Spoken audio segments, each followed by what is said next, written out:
If you opened your closet right now, you wouldn't just find clothes. You'd find evidence. A book you read halfway, a guitar you almost mastered, a business idea sitting in your notes app, a sudden interest in pottery or coding, or learning a new language for no logical reason. And somewhere between all of that, a quiet fear. What's wrong with me? Because everyone else seems to have one thing, one title, one path, one clean answer to the question. So, what do you do? And you feel like a mess. But what if you're not broken at all? What if you're actually built for a different kind of intelligence? Most people with multiple interests grow up learning to apologize for themselves. I know I should focus. I just haven't found my thing yet.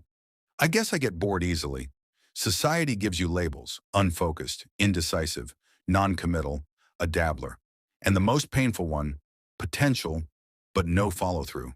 So you start hiding parts of yourself. You downplay your curiosity. You kill ideas before they embarrass you.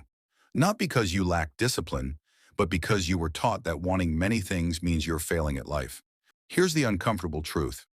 Modern society is built on a single identity myth. Pick early, stick forever, go deeper, never look sideways. That model worked in a stable world, a world where careers lasted decades, where skills didn't expire every 5 years, where the rules stayed the same. Philosophers call that a closed system, but you don't live in one.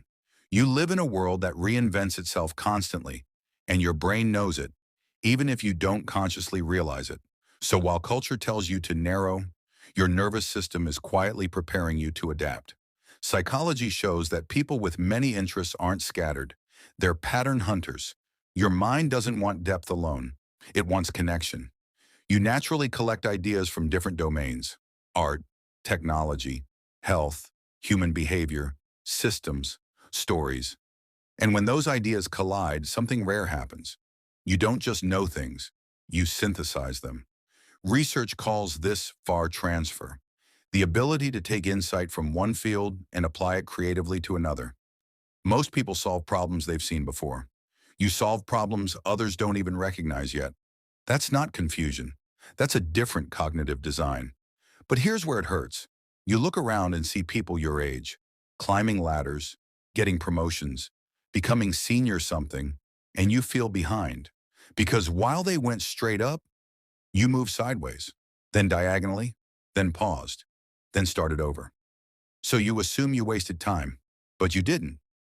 You were building breadth before structure, and that path doesn't show results early, but when it does, it compounds fast. People like you aren't meant to master everything at once. You're meant to master things in seasons. One chapter, you go deep. Another chapter, you shift. Not because you quit, but because that chapter is complete. Think of your life not as a ladder, but as a constellation. Each interest becomes a star. Alone, they look random. Together, they form something only you can see. The mistake isn't having many interests. The mistake is demanding they all pay off immediately. In nature, systems don't survive by efficiency alone. They survive through redundancy, multiple ways to adapt, multiple skills to fall back on, multiple paths forward. That's exactly what you've been building. While others tied their identity to one role, you quietly built options.